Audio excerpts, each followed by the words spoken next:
জমিদার বাড়িতে দাবানলের মতো ছড়িয়ে গেছে উমার মৃত্যু সংবাদ। অনেক দূরদৃষ্টি সম্পন্ন শাসক শ্রী প্রতাপ চৌধুরী আগেভাগেই রটিয়ে দিলেন দুর্ঘটনার পর উমার শরীরে অস্ত্রোপচার করতে হয়। অস্ত্রোপচারের কারণে অতিরিক্ত রক্তপাতে উমার মৃত্যু ঘটে। মা এবং সন্তান কাউকেই বাঁচানো সম্ভবপর হয়নি। মৃত সন্তান প্রসব করেছে উমা। প্রায় ৩ সপ্তাহ হতে চলল গুম ঘরে বন্দি রয়েছে কাঞ্চন। প্রহরীর মাধ্যমে উমার মৃত্যু সংবাদ শোনার পর থেকে সে যেন কেমন হয়ে গেছে। স্নান করে না, আর করবেই বা কি করে? জল যৎসামান্য। জট পড়ে গেছে একমাথা উস্কো খুস্কো চুলে, মুখে দাড়ি গোফের জঙ্গল। পরনে সেই একমাত্র পোশাক যেটা পরে তাকে গুম ঘরে নামানো হয়েছিল।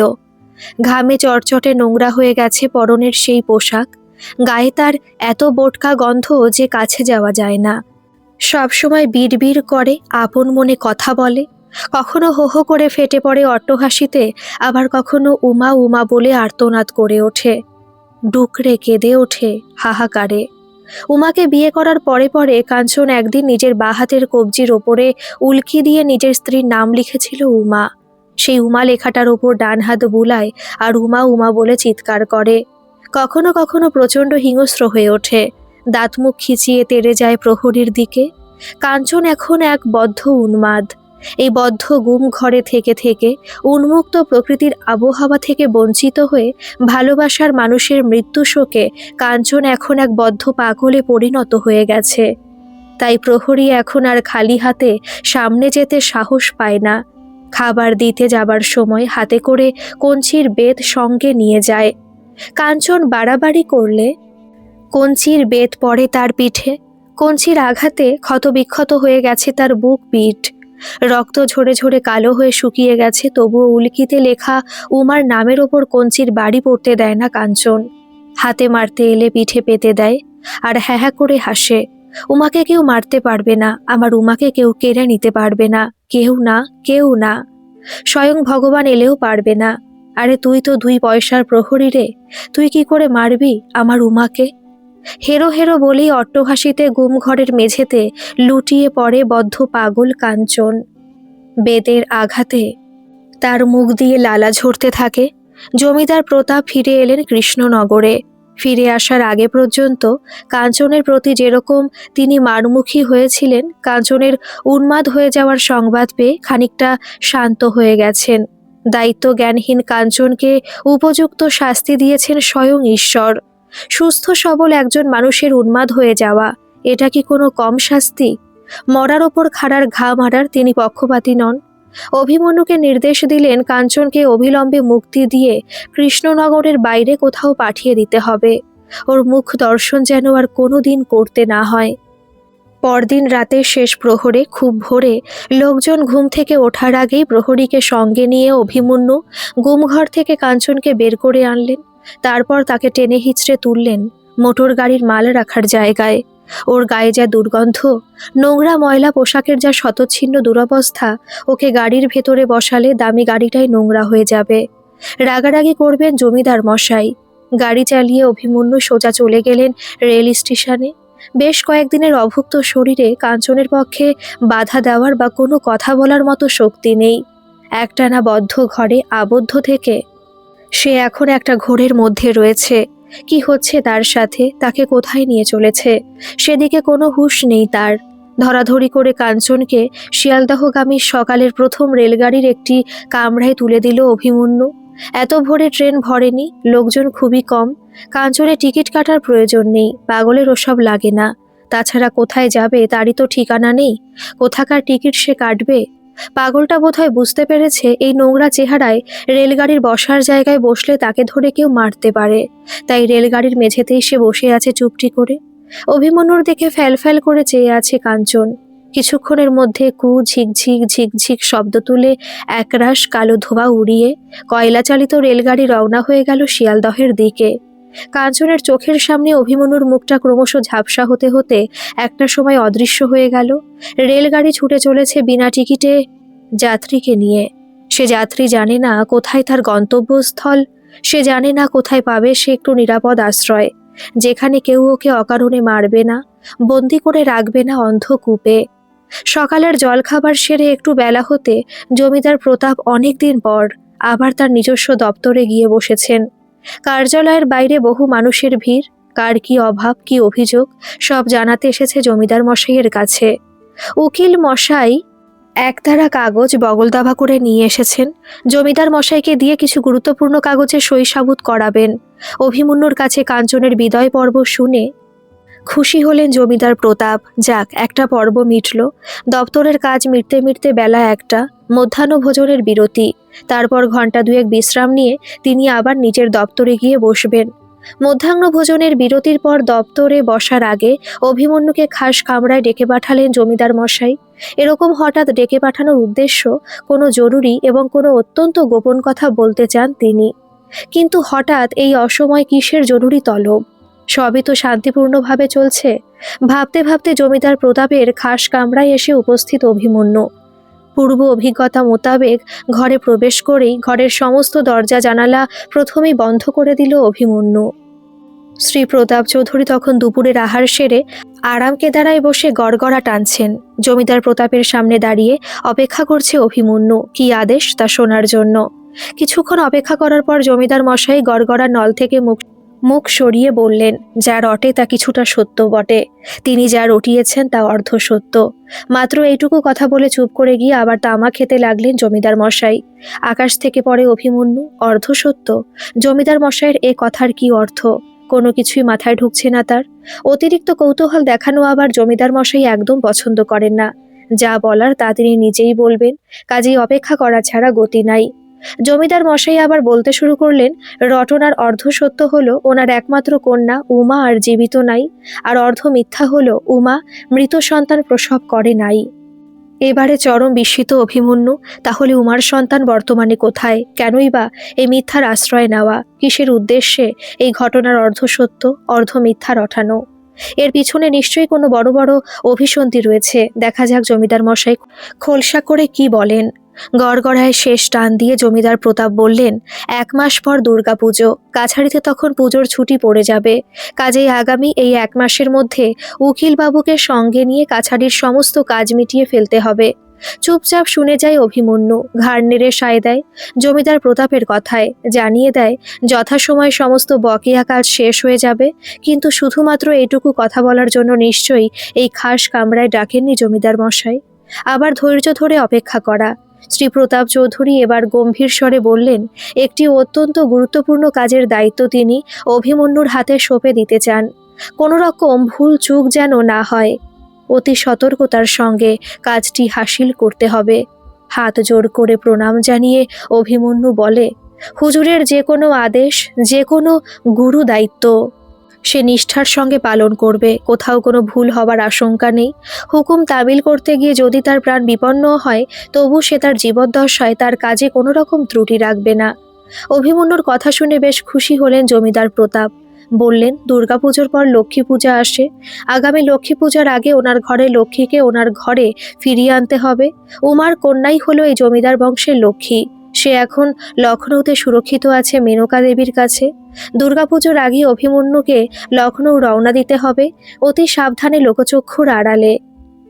উমার সন্তানকে নিয়ে আসতে হবে কৃষ্ণনগরে। কেউ যেন ঘুণাক্ষরেও টের না পায় সেই নবজাত শিশু কন্যাটি উমার সন্তান। উমার মৃত্যু সংবাদে অত্যন্ত ভেঙে পড়লেন বিমলা দেবী। উমাকে তিনি নিজের মেয়ের মতো স্নেহ করতেন, প্রয়োজনে বকতেন, আদর করতেন। উমাও ছিল বিমলা দেবীর ন্যাওটা। সবসময় বিমলা দেবীর আশেপাশে ঘুরঘুর করত। কত সেবা কত যত্ন আত্মি করত মেয়েটা। কাঞ্চনের বিষয়ে স্বামী জমিদার প্রতাপকে জিজ্ঞাসা করলেন বিমলা দেবী। কাঞ্চন তো উমাকে লখনৌ পৌঁছে দিতে গিয়েছিল, তারপর কি হলো? বর্তমানে সে এখন কোথায়? এই প্রশ্নটা যে আসবে দূরদর্শী জমিদার প্রতাপ অনেক আগে অনুমান করেছিলেন। তিনি জানতেন বিমলা দেবী এবং কাঞ্চনের সেই পালক প্রতিবেশী এবং আরও অন্যান্য লোকজন একদিন না একদিন কাঞ্চনের খোঁজ করবেই। তাই তার কাছে এর সদুত্তর অনেক ভেবেচিন্তে তৈরি করাই ছিল।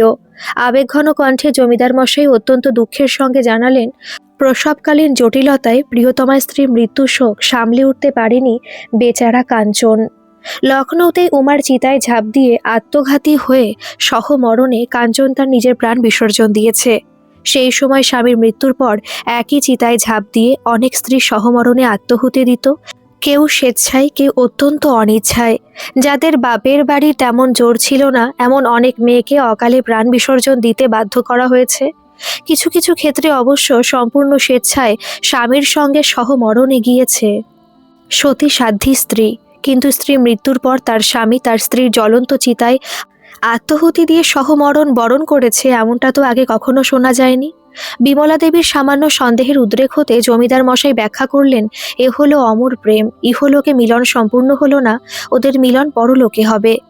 হীর রঞ্ঝার অমর প্রেমের সঙ্গে তুলনা করে কাঞ্চনকে সবার চোখে মহান করে দিয়ে লোকসমাজে জমিদার প্রতাপ নিজেকে সন্দেহমুক্ত করতে সমর্থ হলেন। ওদিকে রেলগাড়ির কামরার মেঝেতে কাঞ্চন একা একা মনমরা হয়ে বসে আছে। একটু বেলা বাড়তে রেলগাড়িতে যাত্রীদের ভিড় একটু একটু করে বাড়তে লাগলো। কাঞ্চনের চেহারা দেখে ভিখিরি ভেবে কেউ কেউ দু চারটে খুচরো পয়সা ছুড়ে দিল ওর দিকে। কাঞ্চন ফিরেও তাকালো না সেদিকে। কারোর আবার কাঞ্চনকে দেখে মায়া হয়, আহারে বেচারাকে দেখে তো মনে হয় ভদ্র ঘরের ছেলে, পাগল বলে মনে হয় ঘর থেকে দূর করে দিয়েছে, কিংবা এই হয়তো ঘর ছেড়ে পালিয়েছে।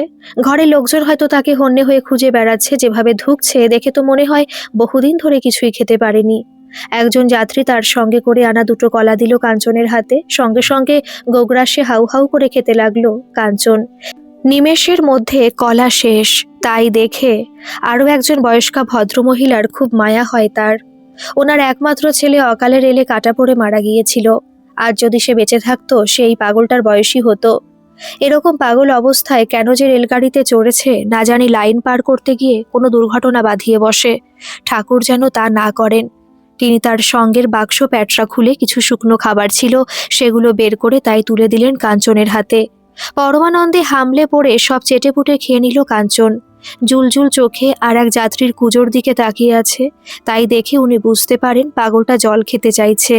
সেই ভদ্রলোক আবার একটু ছুচিবাইগ্রস্ত, পাগলকে কাছে ঘেঁষতে দিতে নারাজ, আবার তৃষ্ণার্তকে জলদান করা মহাপুণ্যের কাজ ভেবে শেষে অনেক দোনমনো করে কাঞ্চনের ছোঁয়া বাঁচিয়ে কুজোটা তুলে ধরলেন। দুহাত জুড়ে আজলা পেতে ঢকঢক করে অনেকখানি জল খেয়ে নিল কাঞ্চন।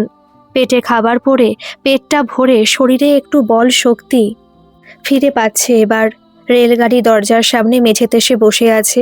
এটি লালগোলা থেকে আসছে, সব জায়গায় দাঁড়ায় না। অনেক স্টেশনের ওপর দিয়ে ধুলো উড়িয়ে ছুটে চলেছে রেলগাড়ি। কাঞ্চনের মুখে চোখেও ধুলো লাগছে, তাতে তার কোনো ভ্রুক্ষেপ নেই। কয়লা চালিত রেলগাড়ির চালক গতি বাড়াতে বেলচা করে জ্বলন্ত চুল্লিতে নাগাড়ে কয়লা ছুড়ে যাচ্ছেন। সেই কয়লার ছোট ছোট টুকরো কয়লা গুঁড়ো বাতাসে ভেসে কামরার ভেতর এসে পড়ছে। কাঞ্চন যেন খুব মজা পেয়েছে। সে হামাগুড়ি দিয়ে ওই সমস্ত কয়লার টুকরো কয়লার গুঁড়োগুলো এক জায়গায় জড়ো করতে লাগলো। পাগলের কাণ্ড দেখে কেউ কেউ আবার হাসাহাসি করছে। বাচ্চাগুলো কাঞ্চনকে দেখে ভয়ে সিটিয়ে মায়ের কোল থেকে নামতেই চাইছে না। খানিকক্ষণ পর কাঞ্চন ওই কয়লার টুকরো আর কয়লার গুঁড়োগুলো দিয়ে ছবি আঁকতে বসলো রেলগাড়ির মেঝেতে। সবাই মজা দেখছে, দেখা যাক পাগলটা কয়লা গুঁড়ো দিয়ে কি করতে চায়। কাঞ্চনের হাতের জাদু একটু একটু করে ফুটে উঠল রেলগাড়ির মেঝেতে। কয়লার টুকরো দিয়ে সে মা কালীর পূর্ণাঙ্গ ছবি এঁকে ফেলেছে। কি অপূর্ব সুন্দর হয়েছে মা কালীর মুখখানা। কয়লার কালো রং দিয়ে মা কালীর অবয়ব খুব সুন্দর করে ফুটিয়ে তুলেছে অসামান্য অখ্যাত শিল্পী কাঞ্চন। চলন্ত রেলগাড়ির দুলুনির মাঝে রেলগাড়ির এই অসমান মেঝেতে সামান্য কয়লার গুঁড়ো দিয়ে এত সুন্দর হাতে আঁকা ছবি, সত্যি এ জিনিস নিজের চোখে না দেখলে বিশ্বাস করা যায় না।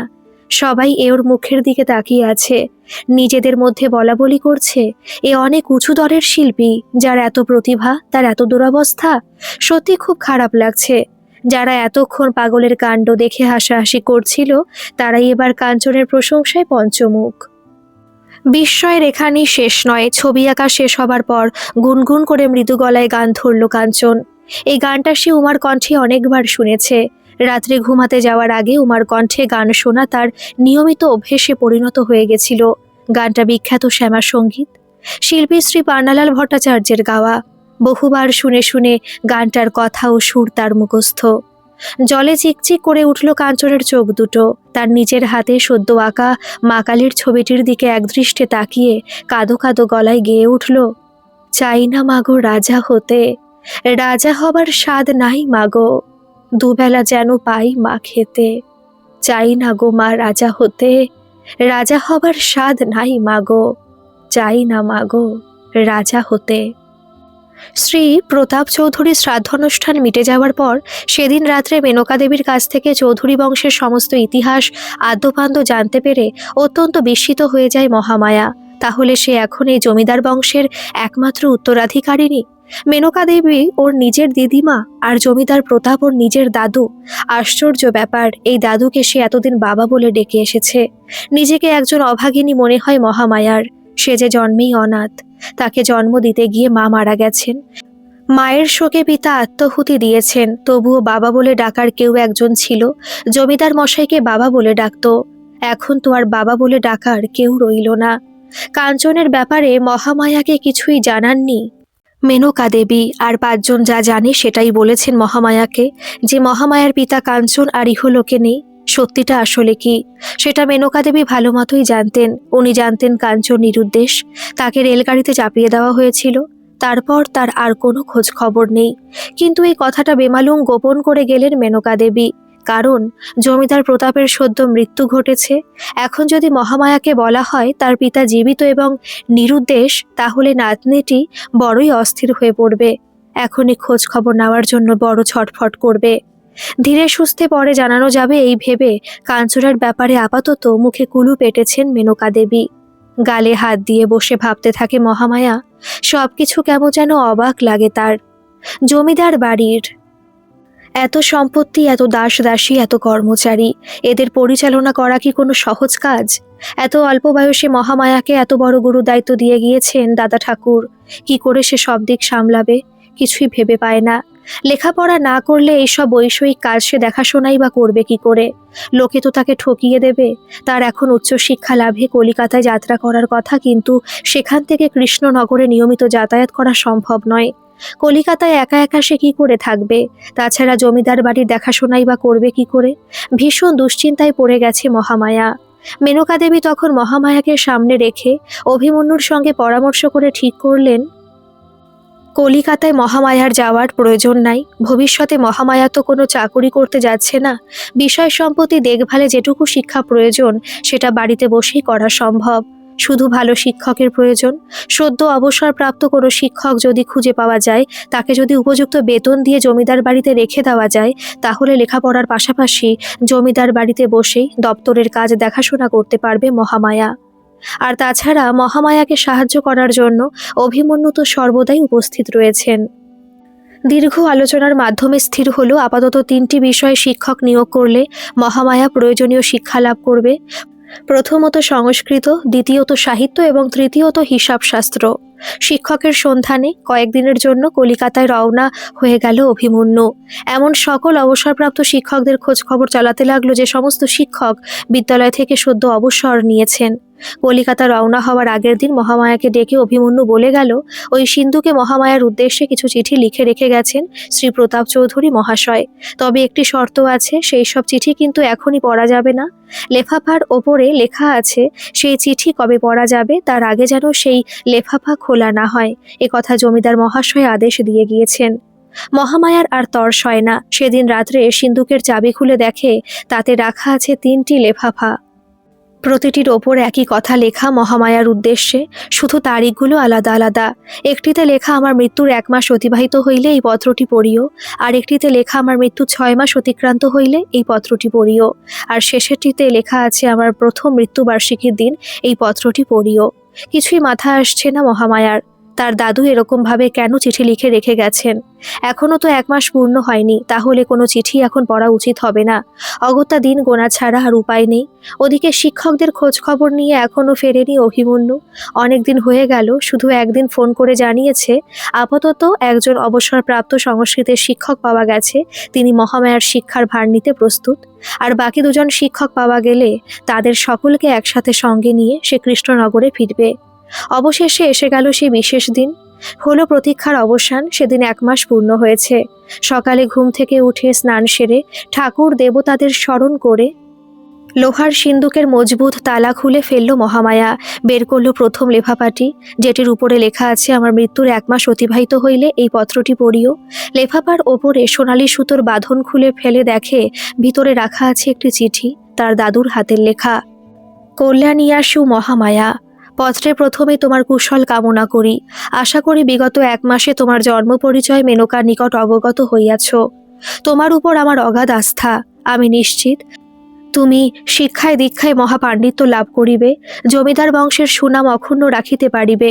তোমার পিতামহ প্রপিতামহ ভোগের লালসায় উচ্চশিক্ষা লাভ করিতে ব্যর্থ হন, তাই তাহাদের জীবদ্দশায় একটি গূঢ় রহস্যের সমাধান করিয়া যাইতে পারেন নাই। জমিদার বংশের 3য় পুরুষ ছিলেন বিদ্বান ব্যক্তি, বিভিন্ন বিষয়ে তার ছিল অগাধ পাণ্ডিত্য। ইংরেজ সাহেবদের নিকট হইতে তাহার কষ্টার্জিত বহুমূল্য সম্পদ সুরক্ষিত রাখার উদ্দেশ্যে তিনি এই জমিদার প্রাসাদের কোথাও সেই অগাধ সম্পদ গুপ্ত করিয়া রাখিয়া গিয়াছেন। তিনি একটি সূত্র দিয়া গিয়াছেন, যে পণ্ডিত ব্যক্তি সেই সূত্র সমাধান করিতে পারিবে সেই হবে ওই অমূল্য সম্পদের একমাত্র মালিক। ক্ষুরধার বুদ্ধিমান বুদ্ধিমতী ব্যক্তি হবেন সেই বহুমূল্য সম্পদের একমাত্র দাবিদার। সেই ব্যক্তি যদি জমিদার বংশের কেউ না হন, তাহা হইলেও তাহাকে এই রহস্য উন্মোচনের পুরস্কার হইতে বঞ্চিত করা যাইবে না। বিনা বাক্য ব্যয়ে তাহাকে সমর্পিত করিতে হইবে উদ্ধারকৃত সমস্ত সম্পদ। বহু পণ্ডিতের সহিত আমার যোগাযোগ থাকা সত্ত্বেও আমি তাহাদের সাহায্য লইতে পারি নাই, কারণ শর্ত অনুযায়ী যে পণ্ডিত ব্যক্তি এই সূত্র সমাধান করিতে পারিবে তাহাকে ওই সম্পদ নিঃশর্তে তুলিয়া দিতে হইবে। তোমার উপর আমার অগাধ আস্থা। আমি জানি তুমি নিশ্চয়ই তোমার একক প্রচেষ্টায় এই রহস্যের সমাধান করিতে পারিবে। এই বহুমূল্য সম্পদ যেন জমিদার বংশ ব্যতীত অন্য কেহ না পায়, এটি তোমাকে সুনিশ্চিত করিতে হইবে। সূত্রটি এই সিন্দুকের গোপন প্রকোষ্ঠটিতে লুকায়িত রহিয়াছে। তোমার সুস্বাস্থ্য ও সফলতা কামনা করি। আশীর্বাদক, মাতামহ শ্রী প্রতাপ চৌধুরী।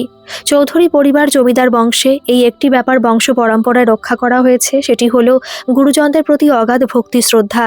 পিতা পিতামহ প্রপিতামহ তাদের আজ্ঞা ছিল সর্বদা শিরোধার্য, তাদের আদেশ যেন দৈববাণী। সেই আদেশ অমান্য করার স্পর্ধা বা সাহস কেউ কোনোদিন দেখায়নি। যেমন জমিদার প্রতাপ তার পিতৃদেবের আদেশ অমান্য করে মেনকাকে বিবাহ করতে পারেননি, যেমন জমিদার রাজেন্দ্র এবং তার পিতা এই বংশের 3য় পুরুষের নির্দেশ অমান্য করে কোনো ছলনার আশ্রয় নিয়ে কোনো পণ্ডিতের সাহায্য নিয়ে সূত্র সমাধানের চেষ্টা করেননি। নিজেদের বিদ্যে বুদ্ধিতে যখন সমাধান সূত্র বের করতে পারেননি, তখন সেই গুপ্তধনের লোভ সংবরণ করে পরবর্তী প্রজন্মের কাছে দায়িত্ব তুলে দিয়েছেন, যদি তারা এর কোনো সমাধান করতে পারে। একই জমিদারি রক্ত বয়ে চলেছে মহামায়ার শরীরে, সেও এই পরম্পরায় ব্যতিক্রমী নয়। সিন্দুকের সামনে বসে আছে মহামায়া। চিঠিতে জমিদার প্রতাপের নির্দেশ মতো সিন্দুকের ভিতর গোপন প্রকোষ্ঠ খোঁজার বহু চেষ্টা করে চলেছে অনেকক্ষণ ধরে, কিন্তু এত বড় লোহার সিন্দুকের ঠিক কোথায়, ঠিক কোন স্থানে গোপন প্রকোষ্ঠ রয়েছে সেটি খুঁজে বের করাই দুষ্কর। বহু সাধ্য সাধনা করে ঘেমে নিয়ে ওঠে মহামায়া, কিন্তু কিছুতেই সেটি খুঁজে পায় না। অবশেষে নিরাশ হয়ে সিন্দুক বন্ধ করে দিয়ে ফিরে গেল নিজের কাজে। সারাদিন নিজের অন্যান্য কাজ সেরে রাতের বেলা সবাই যখন অঘরে ঘুমিয়ে পড়ল, তখন মহামায়া আবার নতুন উদ্যমে সিন্দুকের তালা খুলে ফেলল অতি সন্তর্পণে। কারোর ঘুমের যেন ব্যাঘাত না ঘটে। এবার সে সিন্দুকের ভেতরের সমস্ত জিনিসপত্র বাইরে বের করে স্তূপাকার করে রাখলো। কি নেই এই সিন্দুকে? পুরানো দস্তাবেজ, জমি জমার দলিল, স্বর্ণালঙ্কার, বিদেশি মুদ্রা, আরও কত কি। সিন্দুকের মধ্যে দেখে একটা সামান্য কাঠের বাক্স রাখা রয়েছে, কিন্তু কেন? খুব অবাক লাগে মহামায়ার। ওটা বড্ড বেমানান লাগছে এই সিন্দুকে, কিন্তু কি ভারী এই বাক্সটা। সমস্ত জিনিসপত্র বাইরে বের করে রেখে সিন্দুক খালি করে দিল মহামায়া। না, কোথাও কোনো গোপন প্রকোষ্ঠ দেখা যাচ্ছে না। অবশেষে হতাশ হয়ে সমস্ত জিনিসপত্র আবার ভরে রাখতে লাগলো সিন্দুকে। কাঠের বাক্সটা সিন্দুকে তুলে রাখতে গিয়ে হঠাৎ কেমন যেন মনে হলো বাক্সটা হালকা লাগছে, কিন্তু বাক্সটা বের করার সময় যথেষ্ট ভারী ছিল। কি আছে এই বাক্সে? কাঠের বাক্সের ঢাকনা খুলতে বিস্মিত হয়ে যায় মহামায়া। দেখে ইংরেজি ইউ অক্ষরের মতো একটা চুম্বক রাখা রয়েছে বাক্সের ভিতর।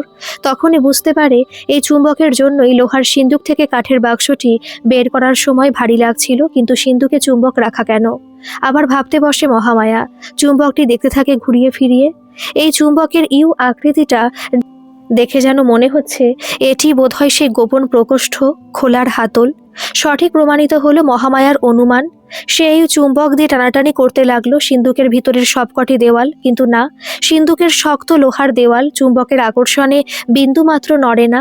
হঠাৎ সিন্দুকের মেঝেতে চুম্বক ঠেকিয়ে টানাটানি করতেই একটি চৌকো লোহার পাত চুম্বকের আকর্ষণে আলগা হয়ে উঠে এলো হাতে, আর তখনই মহামায়ার সামনে উন্মুক্ত হয়ে পড়ল সেই গোপন প্রকোষ্ঠ। এত পরিশ্রমের পর সফলতা পেয়ে খুব আনন্দ হচ্ছে মহামায়ার। প্রদীপের আলোয় দেখে সিন্দুকের মেঝেতে একটি আয়তাকার খোপ, আর সেখানে রাখা আছে গোল করে গোটানো একটি লম্বা হলদেটে কাগজ। বহু পুরনো কাগজে কয়েক জায়গায় ফাটা ফাটা দাগ। একটু অসতর্ক হলে ছিঁড়ে যেতে পারে কাগজটা। খুব সাবধানে গোল করা কাগজটি চোখের সামনে মেলে ধরল মহামায়া। তাতে লেখা রয়েছে, আমি শ্রী জ্ঞানেন্দ্র চৌধুরী, এই জমিদার বংশের তৃতীয় পুরুষ। একক প্রচেষ্টায় বিপুল পরিমাণ ধনরাশি অর্জন করিয়াছি আমি, কিন্তু আমার দুর্ভাগ্য, ইংরেজদের লোলুপ দৃষ্টি এড়িয়ে সে ধনরাশি ইহজন্মে ভোগ করিতে পারিলাম না। এই জমিদার বাড়ির কোনো এক গোপন স্থানে আমি লুকাইয়া রাখিয়া যাইতেছি আমার অর্জিত সমস্ত ধনরাশি। যোগ্য ব্যক্তির হাতে আমার এই বিপুল ধনরাশি আমি সসম্মানে তুলিয়া দিতে চাই। কে সেই যোগ্য ব্যক্তি তাহা নির্ধারণের জন্য আমি একটি সূত্র লিখিয়া রাখিয়া যাইতেছি। যে ব্যক্তি এই সূত্র সমাধান করিতে পারিবে, একমাত্র সেই ব্যক্তি এই ধনরাশির হদিশ খুঁজিয়া পাইবে, এবং সেই হবেই ধনরাশির একমাত্র দাবিদার। স্ত্রী পুরুষ জাত পাত বংশ ধর্ম কোনো কিছুই বিচার্য নহে। এই জমিদার বংশের কেউ যদি এই ধনরাশি নিজ প্রচেষ্টায় খুঁজিয়া পায়, তাহা হইলে আমি যার পরনাই খুশি হইব। কিন্তু মনে রাখিতে হইবে, কাজটি করিতে হইবে নিজ প্রচেষ্টায়। কারোর সাহায্য লওয়া হইলে সেই সাহায্যকারী ব্যক্তির সম্পূর্ণ এবং একমাত্র অধিকার থাকিবে এই ধনরাশির। পুরস্কার স্বরূপ তাহাকে সসম্মানে প্রদান করিতে হইবে উদ্ধারকৃত সমস্ত ধনরাশি। সূত্রটি নিম্নরূপ: কতেশ কতেশ কাঞ্চন দ্রামু, ক্ষীর বৃথা খার নেব ভূত্রি মাত্র একটি, রঘ কালী বাহার, স্ফীত উদরসম হইল রমেভূ, মধ্যমা তাহার 10 শলক পারুপূর্ণ, বিপুল ধনের আধার। গভীর মনোযোগ দিয়ে বেশ কয়েকবার সূত্রটি পড়ে দেখল মহামায়া, কিন্তু কিছুই তার মাথায় আসছে না। আধা সংস্কৃত আধা বাংলা মিশ্রিত এ এক কঠিন সূত্র। এর মর্মার্থ যে কিভাবে উদ্ধার হবে। তখনই হঠাৎ মহামায়ার অন্যমনস্কতার সুযোগ নিয়ে হাত থেকে কাগজটি আচমকা ছিনিয়ে নিল অভিমন্যুর একমাত্র পুত্র কুলাঙ্গার সহদেব। গম্ভীর মুখে প্রশ্ন করল, কি এত মনোযোগ দিয়ে পড়া হচ্ছে? সে যে এই ঘরে ঢুকে পড়েছে মহামায়ার কোনো হুঁশ নেই। মধ্যরাতে সবাই তখন ঘুমে অচেতন, চারিদিক নিস্তব্ধ। শিক্ষকের সন্ধানে অভিমন্যু গিয়েছেন কলিকাতায়। এই সুযোগে বাবার অনুপস্থিতিতে সোজা ঘরে ঢুকে পড়ে লক্ষ্য রাখছিল মহামায়া এত রাত্রে একা একা কি করছে। তারপর যখন দেখল একটা পুরাতন কাগজ গভীর মনোযোগ দিয়ে পড়ছে মহামায়া, তখন কৌতূহল বশত ছিনিয়ে নিল সেই অতি পুরাতন কাগজটি। অত্যন্ত বিরক্ত উত্তেজিত হয়ে উঠেছে মহামায়া। এই মুহূর্তে কাগজটি ফেরত না দিলে সে অভি কাকাকে সব বলে দেবে, চিৎকার করে লোক জড়ো করবে। সেসব শুনে বিন্দুমাত্র ভ্রুক্ষেপ করে না সহদেব। ব্যঙ্গের হাসি হেসে বলে, মহামায়া যদি দরজা বন্ধ করে রাখত তাহলে সে নিশ্চয়ই ভেতরে ঢুকতে পারত না। লোক জড়ো হলে সে মহামায়ার নামে অপবাদ দেবে, বলবে মহামায়াই তাকে একান্তে এই গভীর রাত্রে আহ্বান জানিয়েছিল, নইলে সে বন্ধ দরজা খুলে ভেতরে প্রবেশ করলো কিভাবে। মস্ত বড় ভুল হয়ে গেছে বুঝতে পারে মহামায়া। তার উচিত ছিল দরজা বন্ধ করে কাজ করা। এখন সবাই তো ওকে দোষারোপ করবে, তাই চুপচাপ সহ্য করে গম্ভীর হয়ে বলে এই মুহূর্তে কাগজটা তাকে ফেরত দিয়ে দিতে। সহদেব সেসবে বিন্দুমাত্র গুরুত্ব না দিয়ে জমিদার জ্ঞানেন্দ্র লেখা চিঠিটা ধীরে সুস্থে খুঁটিয়ে খুঁটিয়ে পড়তে লাগলো। তারপর জোর গলায় দাবি করে বসলো, এই গুপ্তধন সে নিজে খুঁজে বের করবে। এখানে পরিষ্কার নির্দেশ দেওয়া আছে, গুপ্তধন যে খুঁজে পাবে সেই হবে মালিক। অতএব সহদেব যে এই গুপ্তধনের পরবর্তী মালিক হতে চলেছে, এই বিষয়ে সন্দেহের কোনো অবকাশ নাই। মহামায়া যেন অহেতুক তার বহুমূল্য সময়ের অপচয় না করে মহামায়া যেন নিজের পড়াশোনায় মনোযোগ দেয়। অকারণে গুপ্তধন খুঁজতে গিয়ে পরিশ্রম করলে সেটি পরিণত হবে পণ্ডশ্রমে। আফসোস করা ছাড়া আর কিছুই অবশিষ্ট থাকবে না মহামায়ার। তারপর একটি সাদা কাগজে সূত্রটি লিখে নিয়ে পুরাতন কাগজটি মহামায়ার মুখের সামনে ছুঁড়ে ফেলে দিয়ে ঘর থেকে বার হয়ে গেল সহদেব। মুখে তার ক্রূর হাসি দন্ত বিকশিত। কলিকাতায় অনেক খোঁজাখুঁজির পর সংস্কৃত কলেজের একজন অধ্যাপকের সঙ্গে পরিচয় হয়েছে অভিমন্যুর। ওনার নাম প্রবোধ কুমার তর্কালঙ্কার। সংস্কৃতে তার অগাধ পাণ্ডিত্য। ওনার নিজের লেখা বই ছাপা হয়েছে, সেই বই পাঠ্যপুস্তক হিসেবে পড়ানো হয় অনেক বিদ্যালয়ে। প্রবোধ বাবুর একমাত্র পুত্র দুর্ঘটনায় নিহত হওয়ার পর উনি একজন পুত্র সন্তান দত্তক নিয়েছিলেন। বাড়িতে সদস্য বলতে ওনার স্ত্রী আর সে দত্তক পুত্র। কিছুদিন হলো সংস্কৃত কলেজ থেকে অবসর নিয়েছেন প্রবোধ বাবু। কাজ পাগল মানুষ উনি। অবসরের পর বাড়িতে বসে থেকে ভীষণ মনমরা হয়ে পড়েছিলেন। আর তখনই অভিমন্যুর কাছ থেকে এরকম লোভনীয় প্রস্তাব পেয়ে উনি আর দ্বিতীয়বার ভাবেননি। ওনার কিন্তু টাকা পয়সার তেমন কোনো লোভ নেই, থাকা খাওয়ার কষ্ট না হলেই হলো। আসলে পড়াতে উনি ভীষণ ভালোবাসেন, সারা জীবন ছাত্রছাত্রীদের পড়িয়ে এসেছেন, সেই কাজ চালিয়ে যেতে চান আমৃত্যু। তাই জমিদার বাড়ির মেয়ে মহামায়াকে পড়াতে হবে শুনে এক কথায় রাজি হয়ে গেলেন উনি। শুধু মাসে একবার স্ত্রী পুত্রকে দেখতে কলিকাতায় আসলেই চলবে। কিন্তু মহামায়ার জন্য আরো দুজন শিক্ষকের প্রয়োজন, একজন হিসাব শাস্ত্র পড়াবে আর একজন পড়াবে সাহিত্য। সহজেই অভিমন্যুর এই সংকট মোচন করে দিলেন প্রবোধবাবু। বললেন মহামায়াকে সাহিত্য পড়াতে তার কোনো অসুবিধা হবে না, উনি নিজেও সাহিত্যপ্রেমী মানুষ। আর হিসাব শাস্ত্র পড়ানোর জন্য ওনার পরিচিত একটি ছেলে আছে। ছেলেটি সদ্য স্নাতক হয়েছে হিসাব শাস্ত্র নিয়ে, অত্যন্ত ভালো ফল করেছে সে। ওর বয়স বছর 22-এর মতো হবে। ছেলেটির নাম সুশীল, অসামান্য মেধা। ছেলেটির বাড়িতে অর্থের খুবই প্রয়োজন। ওর বাবা এতদিন বহু কষ্টে সুশীলের লেখাপড়া চালিয়ে গেছেন। এখন সুশীল যদি মহামায়াকে পড়ায় তাহলে সুশীলের পরিবারের কিছু আর্থিক সহায়তা করা হয়। আবার মহামায়াকে হিসাবশাস্ত্র পড়ানোর জন্য যোগ্য শিক্ষক নিয়োগ করা হয়। হাঁপ ছেড়ে বাঁচল অভিমন্যু। যোগ্য শিক্ষক নির্বাচন করতে গিয়ে সে কোথায় না কোথায় ঘুরে বেরিয়েছে। যাক, সব ভালোভাবে মিটল এইবার। পরদিন সকালে প্রবোধবাবু আর সুশীলকে সঙ্গে নিয়ে কৃষ্ণনগরে ফিরে এলো অভিমন্যু। ওনাদের জন্য পাশাপাশি দুটো বড় ঘর দেওয়া হয়েছে, আলো বাতাস পূর্ণ খোলামেলা ঘর, সাজানো গোছানো ঘর। আসবাবপত্র দেখে দুই শিক্ষক খুব খুশি। ওনাদের আহার ও বিশ্রামের ব্যবস্থা করে দিয়ে অভিমন্যু চলে গেল নিজের কাজে। পরদিন থেকে শুরু হবে মহামায়ার পড়াশোনা। সেদিন বিকেলে সূর্য তখন সবে অস্ত যাবে। সুশীল একাই একটু হাঁটতে বেরিয়েছে জমিদার বাড়ির বাইরে। নতুন জায়গা, দোকানপাট, নতুন সব মানুষজন, রাস্তাঘাট কেমন, এই সবই একটু দেখে নেওয়া। তর্কালঙ্কার মহাশয় সন্ধ্যা আহ্নিক নিয়ে ব্যস্ত থাকেন এই সময়টায়। মহামায়ার একজন প্রিয় বান্ধবী আছে মালতী, ওরই সমবয়সী। জমিদার বাড়ির কাছেই মালতী থাকে। মহামায়ার সাথে তার খুব ভাব, সই পাতিয়েছে দুজনে। কিছুদিন আগে অবধি দুজনের পুতুলের বিয়ে দিয়েছে। এখন অবশ্য মহামায়া আর পুতুল নিয়ে খেলা করে না।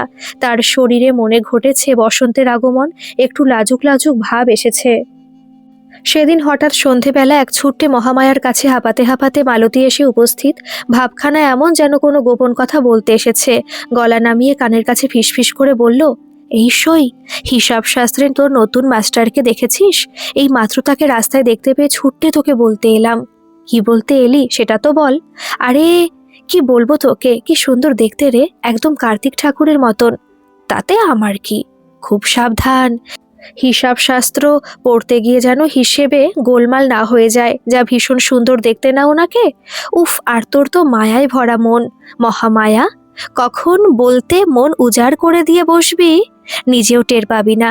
ইস, বললেই হলো, আমার মন অত সস্তা নাকি যে যাকে তাকে যখন তখন মন দিয়ে ফেলবো? দেখা যাবে, কটা দিন যাক, দেখবো আমার কথা মেলে কিনা। মাস্টারের প্রেমে তুই ডুবে মরবি রে, এই আমি বলে গেলুম। মালতীর কথা শুনে ভীষণ লজ্জায় পড়ে গেছে মহামায়া। কিন্তু মালতী যেভাবে বলে গেল, মনের মধ্যে অদম্য কৌতূহল আর চেপে রাখতে পারছে না। তার নতুন শিক্ষককে এক্ষুনি অন্তত একবারের জন্য হলেও চোখের দেখা দেখতেই হয়। মালতী চলে যেতেই এক ফাঁকে চুপি চুপি নতুন শিক্ষকের ঘরে গিয়ে উকি দিল মহামায়া। দেখে তো তার চক্ষু চড়ক গাছ, এত সুন্দর দেখতে। মালতী তো একটুও বাড়িয়ে বলেনি। মহামায়ার পায়ের চাপে শুকনো গাছের পাতার আওয়াজ শুনে ঘর থেকে বেরিয়ে এলো সুশীল। কে ওখানে? মহামায়া আর দাঁড়ায়, পড়িমড়ি করে দৌড়ে পালালো ওখান থেকে। ঘরে ঢুকে দরজা বন্ধ করে বিছানায় উপুড় হয়ে শুয়ে পড়েছে। তখনও ধুকফুক করছে তার বুক। নতুন শিক্ষক নিয়োগে জমিদার বাড়িতে দুজন খুব খুশি হয়েছে। একজন হলো সহদেব আর একজন হলো মহামায়া। হিসাব শাস্ত্রের শিক্ষককে সহদেবের প্রয়োজন নাই, হিসাবের বাইরে রেখেছে তাকে। তার দরকার তর্কালঙ্কার মশাইয়ের কাছ থেকে সূত্র সমাধান, যেটা সে খুব সহজেই করিয়ে নিতে পারবে। সূত্র সমাধান করার লোক যে এত দ্রুত হাতে নাগালে পেয়ে যাবে, এটা ভাবতেই পারেনি সহদেব। অপরদিকে হিসাব শাস্ত্রের শিক্ষক সুশীলকে পেয়ে অত্যন্ত খুশি মহামায়া। এরকম সুপুরুষ সুদর্শন শিক্ষকের সামনে সে পড়াশোনা করবে কি করে? তার তো ইচ্ছে করছে নতুন মাস্টারের মুখের দিকে তাকিয়ে সে শুধুই অনন্তকাল বসে থাকে। মহামায়ার উচ্চশিক্ষা শুরু হবে নবনিযুক্ত দুই শিক্ষকের তত্ত্বাবধানে। স্থির হয়েছে সকালে পণ্ডিত প্রবোধ মাস্টারের কাছে সে লেখাপড়া করবে, দুপুরে মধ্যাহ্ন ভোজের বিরতি, আবার সন্ধ্যায় সুশীলের কাছে হিসাব শাস্ত্র নিয়ে পড়াশোনা করবে। একটু গম্ভীর প্রকৃতির।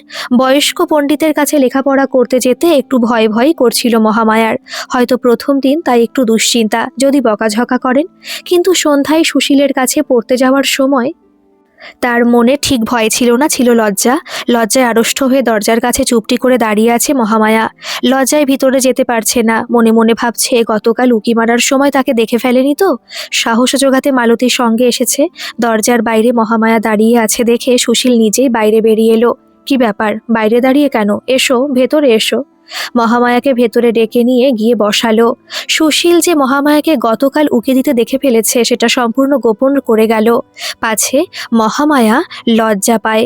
গতকাল উকি দেওয়ার সময় ধরা পড়ার ভয়ে মহামায়া যখন দৌড়ে পালিয়ে গেছিল, তখন তার পায়ের বড় বড় দুগোছা রূপোর মলের ঝুমঝুম আওয়াজ এসেছিল সুশীলের কানে। আজও যখন ঘরে মহামায়া পড়তে এলো, তখনও সেই একই ঝুমঝুম আওয়াজ পেয়েছে। মহামায়াকে একটু স্বাভাবিক করতে স্মিত হেসে সুশীল বলল, আজ প্রথম দিন, তাই আজ পড়াশোনা করাবো না। ভয় পাওয়ার কিছু নেই, আর শুধু পরিচয় পর্ব। প্রথমেই তার নিজের পরিচয় দিল সুশীল।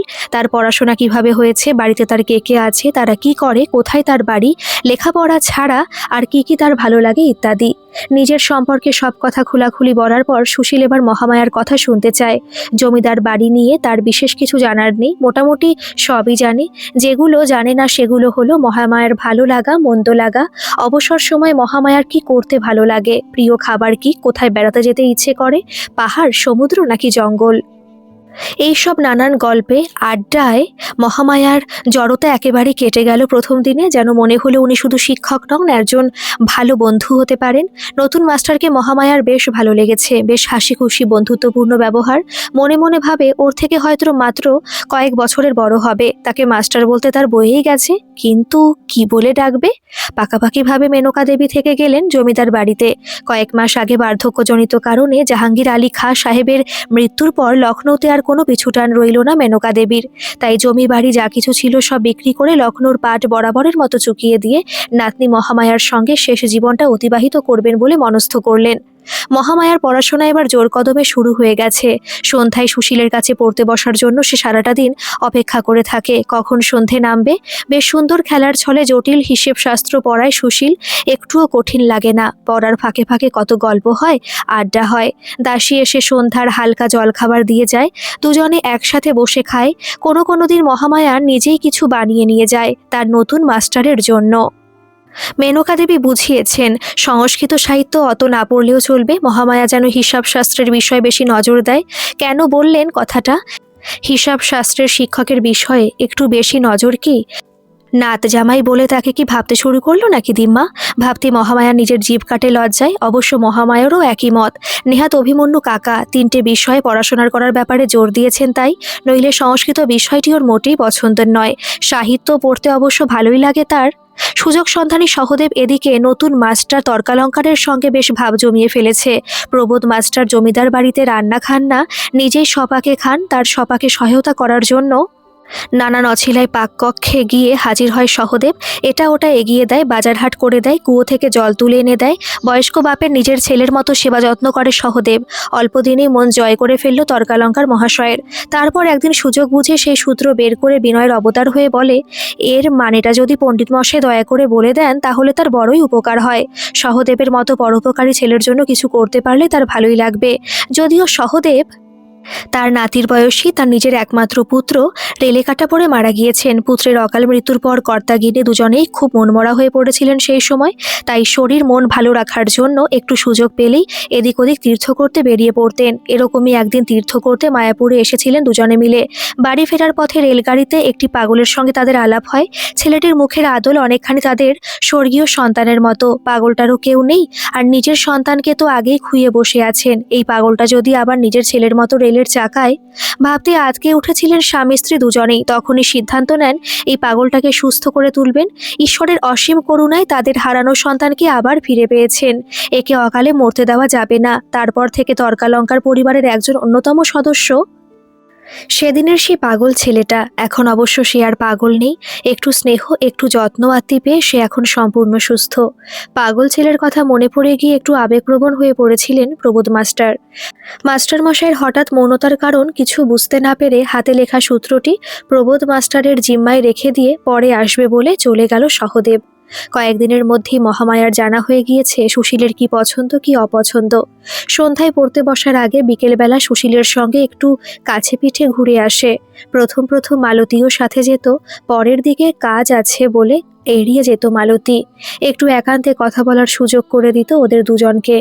অবসর সময় কি করতে ভালো লাগে সুশীলের এই প্রশ্নের উত্তরে মহামায়া তাকে জানায়, ছবি আঁকতে আমার ভীষণ ভালো লাগে। ফুল পাখি চোখের সামনে যা কিছু দেখে ভালো লাগে। আমার ইচ্ছে করে সেই সব কিছু রং তুলি দিয়ে ফুটিয়ে তুলতে। বাহ, খুব ভালো শখ তো তোমার। আমাকে দেখাবে না তোমার নিজের হাতে আঁকা ছবি? সুশীলের আগ্রহ দেখে খুব খুশি মহামায়া। সেদিন বিকেলে সুশীলকে সাথে করে নিয়ে গেল তার ছবি আঁকার ঘরে। সেখানে দেওয়ালে নানান ছবি এঁকে রেখেছে মহামায়া। মহামায়ার আঁকা দেখে রীতিমতো বিস্মিত সুশীল। কোনো প্রশিক্ষণ ছাড়াই সে এত সুন্দর ছবি আঁকতে পারে। তাহলে মহামায়া যদি আঁকার ব্যাপারে একটু কোনো ভালো শিক্ষকের পরামর্শ পায়, তাহলে সে আরও অনেক ভালো ছবি আঁকতে পারবে। সুশীল জানালো, তুমি কি জানো প্রবোধ মাস্টারের ছেলে অত্যন্ত ভালো ছবি আঁকতে পারেন। উনি একটি বিদ্যালয়ে ছবি আঁকা শেখান। মহামায়া যদি ওনার কাছে আঁকা শিখতে পারত। কথা বলতে বলতে হঠাৎ দেওয়ালে একটা ছবির দিকে তাকিয়ে বিস্ময়ে থমকে গেল সুশীল। একটা বড় তৈলচিত্র দেওয়ালে আটকানো, স্বামী স্ত্রীর ছবি একসাথে। অবাক হয়ে জানতে চায় মহামায়ার কাছে, এই ছবিটি কার? এটা এটা আমার স্বর্গীয় বাবা মায়ের ছবি। আমার বাবা দর্পণের সামনে বসে নিজের ছবি নিজে এঁকেছিলেন, আর তারপর মাকে সামনে বসিয়ে মাকে দেখে দেখে এঁকেছেন। বিস্ময়ে হতবাক হয়ে গেছে সুশীল। মুখ থেকে যেন কেউ রা কেড়ে নিয়েছে। দুটো মানুষের মধ্যে মুখের এতটা মিলও কি সম্ভব? মহামায়ার স্বর্গীয় পিতা আর প্রবোধ মাস্টারের পালিত পুত্র, দুজনের মুখের হুবহু মিল। এ কি করে সম্ভব? মহামায়া, তুমি কি নিশ্চিত ইনি তোমার পিতা? হ্যাঁ, ইনি তো আমার পিতা। কিন্তু আচ্ছা, তুমি কি নিশ্চিত তোমার পিতা ইহজগতে আর জীবিত নেই? কি নাম ছিল ওনার? পণ্ডিত প্রবোধ তর্কালঙ্কার মহাশয় আর তার সহধর্মিণী মিলে যেদিন কাঞ্চনকে রেলগাড়ি থেকে নামিয়ে বাগবাজারে নিজেদের বাড়িতে নিয়ে গিয়েছিলেন, সেদিন যেন আনন্দের বন্যা বয়ে গিয়েছিল পণ্ডিত মশাইয়ের বাড়িতে। যেন তার হারানো মানিক ফিরে পেয়েছেন পণ্ডিত মশাইয়ের সহধর্মিণী। মাতৃস্নেহের সেবা শুশ্রূষা করে চিকিৎসকের পরামর্শ মতো ঔষধপথ্য দিয়ে ধীরে ধীরে কাঞ্চনকে সুস্থ করে তুললেন। পণ্ডিত মশাই বহুবার কাঞ্চনের কাছ থেকে তার পুরনো দিনের কথা জানতে চেয়েছেন। সে কোথায় থাকতো, তার বাড়িতে কে কে আছে, কেনই বা সে একলা ওইভাবে রেলগাড়িতে চড়ে বসেছিল। কাঞ্চন শুধু তার নামটুকু বাদ দিয়ে আর কোনো প্রশ্নের জবাব দেয়নি। শুধুমাত্র জানিয়েছিল তার নাম কাঞ্চন, পদবী কি তাও বলেনি। পুরনো দিনের কোনো কথা জিজ্ঞেস করলেই অত্যধিক গম্ভীর হয়ে যেত। হাঁটু মুড়ে বসে থাকতো দুহাত দিয়ে মাথা চেপে। চিকিৎসক জানিয়ে দিয়েছেন তার পুরনো দিনের কথা বলার জন্য কাঞ্চনকে যেন জোরাজোরি করা না হয়। সে যদি কখনো স্বেচ্ছায় বলতে চায় তখন জানবেন। একটু সুস্থ হতে কাঞ্চন তার নিজের পুরনো শোক ভুলতে আঁকাঝোঁকার কাজ শুরু করে দিল পুরোদমে। হাতের কাছে যা কিছু উপাদান পাওয়া যায় তাই দিয়েই পণ্ডিত মশাইয়ের বাড়ির দেওয়ালে রাধাকৃষ্ণের এত সুন্দর ছবি এঁকেছে যে কাঞ্চনের আঁকা ছবি দেখে অত্যন্ত আশ্চর্য মুগ্ধ হয়ে গিয়েছিলেন পণ্ডিত মশাই। আর তখনই সিদ্ধান্ত নিয়ে নিলেন কাঞ্চনকে পুরোপুরি সুস্থ করে তুলতে হবে। এই আঁকাই হবে কাঞ্চনকে সুস্থ করে তোলার একমাত্র ও অন্যতম মাধ্যম। আঁকার কাজে ব্যস্ত রাখতে হবে কাঞ্চনকে। এরপর পণ্ডিত মশাই নিজেই উদ্যোগী হয়ে একটি বিদ্যালয়ে আঁকার শিক্ষকের পদে কাঞ্চনকে নিযুক্ত করার বন্দোবস্ত করে ফেললেন। বিদ্যালয়ে এতগুলি বাচ্চাদের সাথে সারাটা দিন সময় কাটানো, তাদেরকে আঁকা শেখানো, এইসব করতে করতে কাঞ্চন তার সমস্ত পুরাতন শোক কাটিয়ে উঠতে সক্ষম হলো ধীরে ধীরে। বাচ্চাদের খুনসুটিতে বহু মাস পর অত্যধিক গম্ভীর কাঞ্চনের মুখে অবশেষে একদিন হাসি ফুটল, ফিরে পেল এক নবজীবন। শ্রী প্রবোধ তর্কালঙ্কার মহাশয়ের রাতের ঘুম কেড়ে নিয়েছে সহদেবের রেখে যাওয়া চিরকুটে লেখা 4 পংক্তির একটি সূত্র। কতবার যে তিনি সেটি পড়লেন তার ইয়ত্তা নেই। পড়ে পড়ে তার মুখস্থ হয়ে গেছে কবিতাটি। কতেশ কতেশ কাঞ্চন দ্রামু ক্ষীর বৃথা খার, নেবভূত্রী মাত্র একটি রঘুকালী বাহার। স্ফীত উদর সম হইল রমিভূ, মধ্যমা তাহার 10 শলক পারু পূর্ণ বিপুল ধনের আধার। বাংলা শব্দগুলো তবু যা বোঝা যাচ্ছে, কিন্তু কিছুতেই উদ্ধার করা যাচ্ছে না সংস্কৃত শব্দগুলোর মানে। তিনি নিজে সংস্কৃতে পণ্ডিত, এতগুলো বছর অধ্যাপনা করে এসেছেন। তার নিজের লেখা বই বিদ্যালয় পাঠ্যপুস্তক হিসেবে নির্বাচিত হয়েছে। এখন সেই তিনি যদি এই সূত্রের সমাধান করতে না পারেন তাহলে লজ্জার সীমা নাই। মোটা মোটা অভিধান, মোটা মোটা পুঁথি সারা রাত ধরে তন্ন করেও কতেশ, দ্রামু, রমিভূ এই সব বিদঘুটে শব্দের কোনো অর্থ খুঁজে পেলেন না। অগত্যা সহদেবের কাছে আরও কয়েকটি দিন ভাবার জন্য সময় চেয়ে নিলেন পণ্ডিত মশাই। কি নাম ছিল ওনার? সুশীলার এই আকস্মিক প্রশ্নের উত্তরে মহামায়া জানালো, আমার মায়ের নাম উমা, আর ছবিতে মায়ের পাশে রয়েছেন আমার বাবা, বাবার নাম কাঞ্চন। কিন্তু হঠাৎ এই নাম জানতে চাওয়ার কারণ কি? কাঞ্চন নামটা শুনে যেন একটা হিমেল জোড়া স্রোত বয়ে গেল সুশীলের শির দাঁড়াবে। নিশ্চিত হয়ে গেল মহামায়ার পিতা তাহলে জীবিত, কিন্তু তাকে মৃত বলে কেন ঘোষণা করা হয়েছিল? কেউ কি কোনো অসৎ উদ্দেশ্য চরিতার্থ করতে মহামায়ার পিতাকে মৃত বলে রটিয়ে দিয়ে জমিদার বাড়ি থেকে দূর করে দিয়েছিল? হিসাব শাস্ত্রের তীক্ষ্ণ বুদ্ধিমান ছাত্র সুশীলের বুঝতে এতটুকু অসুবিধা হলো না যে এটি সম্পূর্ণ উদ্দেশ্য প্রণোদিত। কিন্তু কার কোন উদ্দেশ্য চরিতার্থ করার জন্য এই রটনা, সেটা না জেনে না বুঝে মহামায়ার পিতাকে যদি হঠাৎ কৃষ্ণনগরে নিয়ে আসা হয়, তাহলে পিতা পুত্রের মিলন হবে ঠিকই, কিন্তু সে মিলন স্থায়ী হবে তো? কাঞ্চনবাবুর প্রাণ সংশয় হবে না তো? এই সব চিন্তা করে আপাতত মহামায়াকে আর কিছুই না বলার সিদ্ধান্ত নিল সুশীল। আগে সে সবটা জানবে, তারপর পিতা পুত্রের মিলনের কথা চিন্তা করা যাবে। তাই মহামায়ার কথার গুরুত্ব না দিয়ে বলে, না তেমন কিছুই না, নিছক কৌতূহল বশত নাম জিজ্ঞাসা করা। ঈশ্বর বোধহয় মেয়েদেরকে একটি তৃতীয় নয়ন দিয়ে রাখেন। সুশীল যে কিছু একটা গোপন করতে চাইছে সেটি মহামায়ার চোখে এড়ালো না। কেন যেন মনে হলো সুশীল তার বাবাকে চিনত। মহামায়া অবশ্য তার অনুমান মুখে প্রকাশ করলো না, ভাবলো এই বিষয়ে সুশীল নিশ্চয়ই এখনই আর কিছু বলতে চায় না, তাই বলেনি। হয়তো বলার জন্য এটি সঠিক সময় নয়। যখন সময় হবে তখন সুশীল নিজেই বলবে। তাদের মধ্যে এখন তো আর কোনো গোপনীয়তা নেই, দুজনেই দুজনের খুব ভালো বন্ধু। দেখতে দেখতে কিছুদিন পর সুশীলের সঙ্গে মহামায়ার বন্ধুত্ব আরো বেশ গাঢ় হয়ে উঠল। এখন আর মহামায়া রোজ সকালে প্রবোধ মাস্টারের ঘরে পড়তে যায় না, একদিন অন্তর পড়তে যায়। মেনকা দেবী তো বলেছেন সংস্কৃত অত না পড়লেও চলবে। যেদিন সকালে মহামায়া পড়তে যায় না, সেদিন সকালে সুশীল পড়াতে চলে আসে মহামায়ার পড়ার ঘরে।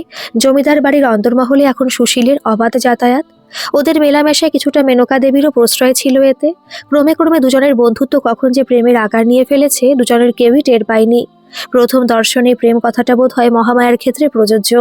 সেদিনের সেই গোধূলি বেলায় উকি দিয়ে সুশীলকে প্রথমবার দেখাই বোধ হয় প্রেমের বীজ বপন করে দিয়েছিল মহামায়ার কোমল হৃদয় জুড়ে। দেখতে দেখতে 6 মাস পূর্ণ হতে চলল। এসে গেল জমিদার প্রতাপের লেখা দ্বিতীয় লেফাফাটি খোলার দিন। এই বিশেষ দিনটির জন্য অনেক আগ্রহ নিয়ে অপেক্ষা করে আছে মহামায়া। দাদুর পরবর্তী চিঠিতে তার উদ্দেশ্যে কি কথা লেখা আছে সেটি পড়ার তার ভীষণ কৌতূহল। অবশেষে রাত যখন গভীর হয়ে এলো, সকলে ঘুমিয়ে পড়ার পর মহামায়া সিন্দুকের তালা খুলে বের করলো দ্বিতীয় লেফাফাটি। আগের মতো লেফাফার উপরে লেখা মহামায়ার উদ্দেশ্য, তার নিচে লেখা, আমার মৃত্যুর 6 মাস অতিক্রান্ত হইলে এই পত্রটি পড়িও। আজ সেই দিনটি এসে উপস্থিত। এবারে অবশ্য মহামায়া খুব সাবধানী, আগেই ভেতর থেকে বন্ধ করে রেখেছে ঘরের দরজা। লেফাফাটি খুলতেই দেখে অপেক্ষা করে আছে আর এক চমক। কল্যাণীয়াসু মহামায়া, পত্রে প্রথমেই তোমাকে আমার স্নেহাশিস জানাই। একটি তথ্য যা এতদিন সবার নিকট গোপন ছিল, সেটি তোমার নিকট আজ উন্মুক্ত করিব বলিয়া এই পত্রের অবতারণা। এই পত্রটি 6 মাস অতিক্রান্ত হইবার পর পড়িতে বলার কারণ অন্য কিছু নহে, আমার মৃত্যুর শোক কাটিয়ে আরেকটি গোপন তথ্য জানার জন্য তোমার মানসিক প্রস্তুতি লওয়া। গোপন তথ্যটি হইল তোমার পিতা জীবিত আছেন, ইহা মেনকা এবং অভিমন্যু ব্যতীত আর কেহ অবগত নহে। তোমার পিতা কাঞ্চনের সহিত আমি অন্যায় করিয়াছি, বহু পাপ করিয়াছি। সম্ভব হইলে এই বৃদ্ধ মাতামহকে ক্ষমা করিয়া দিও। যত শীঘ্র সম্ভব কাঞ্চনকে জমিদার বাড়িতে সসম্মানে ফিরাইয়া লইয়া আইস। আশীর্বাদক ও ক্ষমা প্রার্থী মাতামহ শ্রী প্রতাপ চৌধুরী। চিঠিটা পড়ার পর কেমন একটা শিহরণ খেলে গেল সারা শরীর জুড়ে। বিস্ময়ে আনন্দে চোখে জল এসে গেল মহামায়ার। তার বাবা বেঁচে আছে, এটা তো একটা বিরাট বড় খুশির খবর। কিন্তু তার দিদিমা জানতো, অভি কাকা জানতো, তারা কেন এতদিন তাকে কেউ কিচ্ছুটি বলেনি? মনে মনে খুব অভিমান হচ্ছে মহামায়ার। এত বড় খবরটা দাদু না জানালে সে তো আর কোনোদিনই জানতেই পারতো না যে তার বাবা জীবিত আছেন।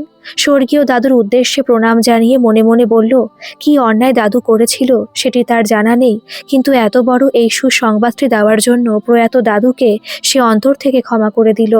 চিঠিটা পড়ার পর এবার আর এক বিশাল বড় চিন্তায় এসে ভিড় করল মহামায়ার মনে। তার বাবাকে সে কোথায় খুঁজবে, কি করে খুঁজবে? মনে মনে ঠিক করেই নিয়েছে দিম্মা আর অভিমন্যু কাকার সাহায্য সে কিছুতেই নেবে না, কারণ ওরা সত্যিটা জেনেও এতদিন তাকে জানায়নি। ওরা যখন এত বড় কথাটা জানায়নি, মহামায়ার কাছে সম্পূর্ণ গোপন করে গেছে, তখন ওদের কাউকে কিছু না জানিয়ে সে একাই তার বাবাকে খুঁজে বের করবে। গোপনে খুঁজে বের করবে তার পিতার অন্তর্ধান রহস্য।